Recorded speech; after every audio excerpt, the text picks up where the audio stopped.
Hi everyone.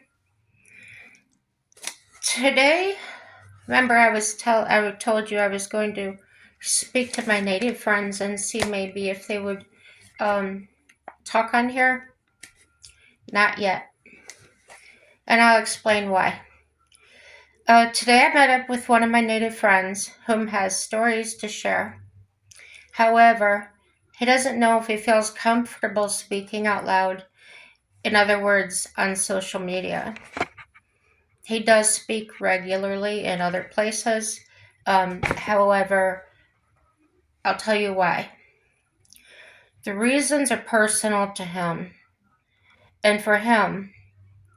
And what I mean by that, he says, when I was asking him about asking about telling his stories because I knew most of them, he said, and I asked if I could talk about them. He said, no, those stories are for me to tell. And I respect that. So, one of his concerns he voiced to me today is regard and respect for other natives that have very different beliefs and ideas. I get the impression that he is very loyal and respectful of his tribe. After further conversation, he handed me this card.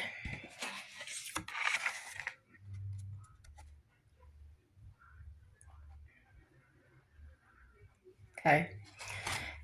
At the bottom, it says, the storyteller has been broadcast in Canada and the US since 2002. And here's the back of it.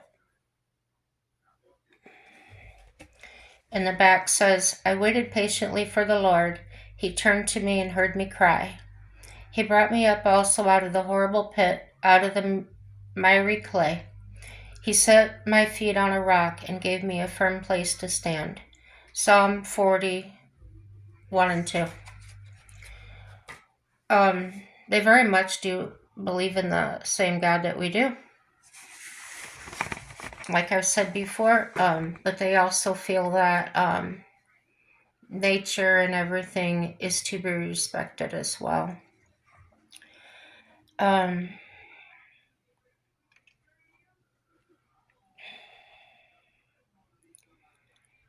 so the card represents what he's about, and I'm talking about in a general way, um, not specific. He has shared few details and stories and has requested that I not repeat any of it because it's his story to tell, as I mentioned. Then he gave me the card and told me that I may show you all this app. And you can find it on the Google Play Store. Um, it's made up of real life stories. I downloaded the app a few minutes ago and listened to some of the stories, mostly about God rescuing them from dark places. On the back of the card that I read to you already, I can, however, share with you right now what my personal experience here have been like. I've been welcomed by some, given food by others, invited to recovery meetings and support groups, and I have attended. I've been talked to like I'm white garbage by some, and it almost gives me a different, maybe odd observation. And you don't have to agree with me. As I always say, this is just out of my own head. I will try to convey my impression to you in the only way I can talk about it, with care and respect to the Lakota and Sioux tribes here. The two tribes here were very great enemies when they were forced onto the reservation. So that's why some still to this day despise us. And they also, the two tribes are still against each other. Now, that doesn't mean that individuals don't have relationships across the other one, but That's human nature to do that. But I was surprised at the numbers of them that really hold that resentment, even after all these years have gone by. And I'll get to the reasons they still feel that way and haven't been able to heal in a lot of ways during this rant. No, just kidding. Um,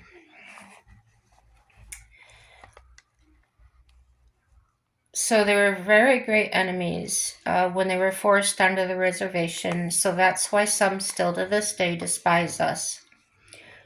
We are all building and living on what was once their land.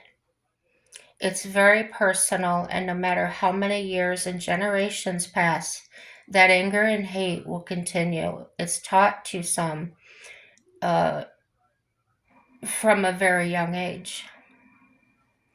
Questions like, why did they take our land, force us to live on a horrible life that they don't understand, they still don't understand, they didn't have family members to teach them how to live that way, the way we live. And that's all I can say about that without giving away anything. That's none of my business to tell.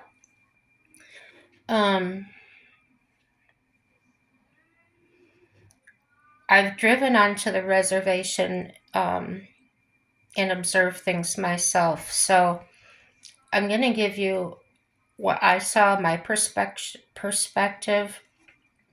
If you had been there yourself, you might have had a different view or perspective and opinion of that, and I respect that. Or you may have already been on some. But what I saw here, the first thing I noticed when I drove on there was there are dogs running everywhere.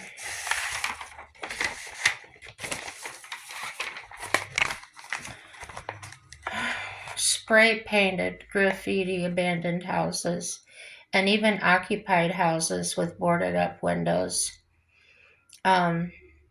So I saw a house that had spray paint all over the outside of it. The windows were boarded up. There was garbage, piles of garbage bags laying in the yard, and it looked like it had been there a very long time. Some of the garbage was falling out of the bags. And there were actually people living there. It surprised me.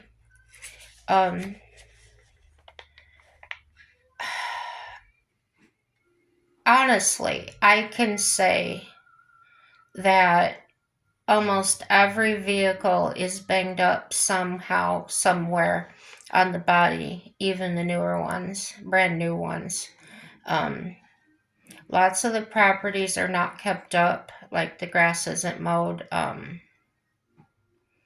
They do not want to or care to take pride in a place that feels like for lack of a better word, I couldn't think of how they would say it, but I know what they meant when they say it. I hate using the word.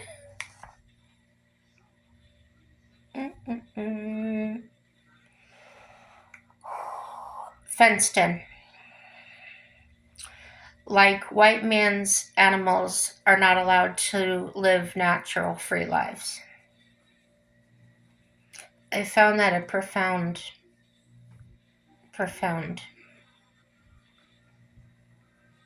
Anger can stem from knowing if they want to leave the res, for instance, if they wanted not to live there, they will have to purchase their own land that was taken from them in the first place. How would you feel?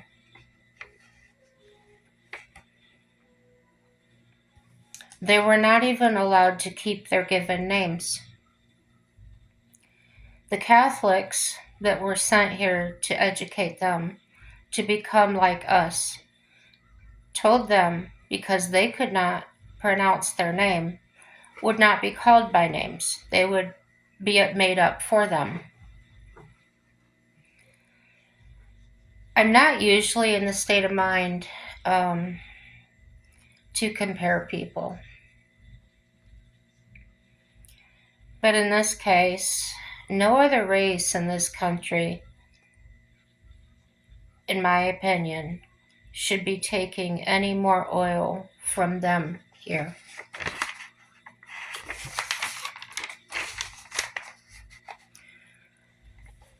Back then, when I say we, I'm referring to the generations past that were involved in this. We made deals with them they did not understand. And we knew that. And we profited on that. When the oil was discovered, according to what I'm told here, they were given an allotment of the profit made from the resale of the oil. My opinion is they should have been given the equipment free of charge and educated on how to run that equipment. But, like I say all the time, my thoughts aren't yours all the time. We all have our own minds, thoughts, and opinions. I do have permission to attend the powwows here, and I may be able to record. Well, I am allowed to record. What I have to ask permission for is to put it on social media, okay?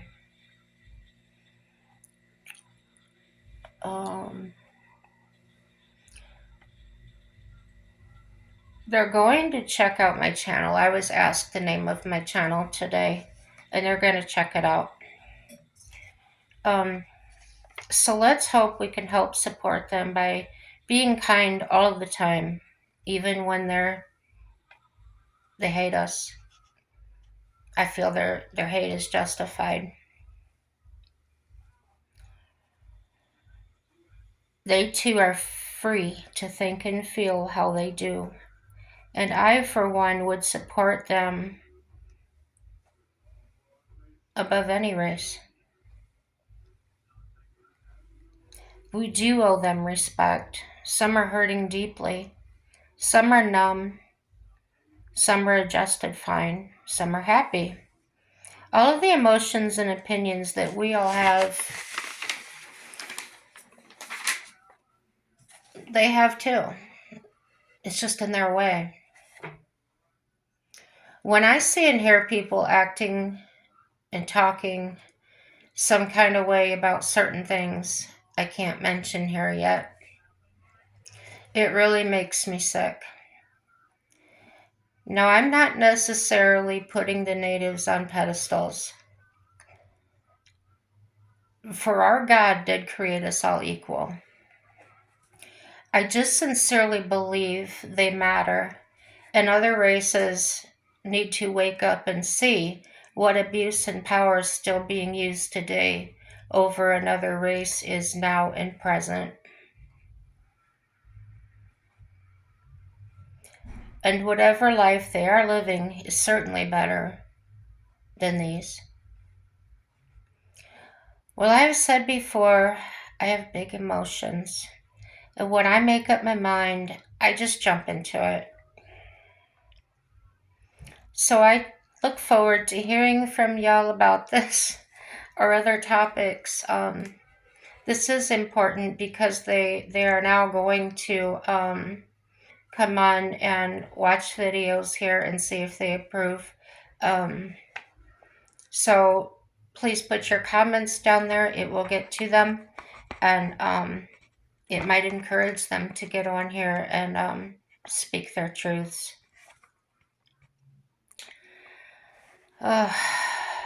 It also may give them the courage to feel free to do that without being judged or hurt even more. Thank you for watching, guys. Please subscribe, like, dislike, voice your opinions, share this video. Everything is good, and have a happy day.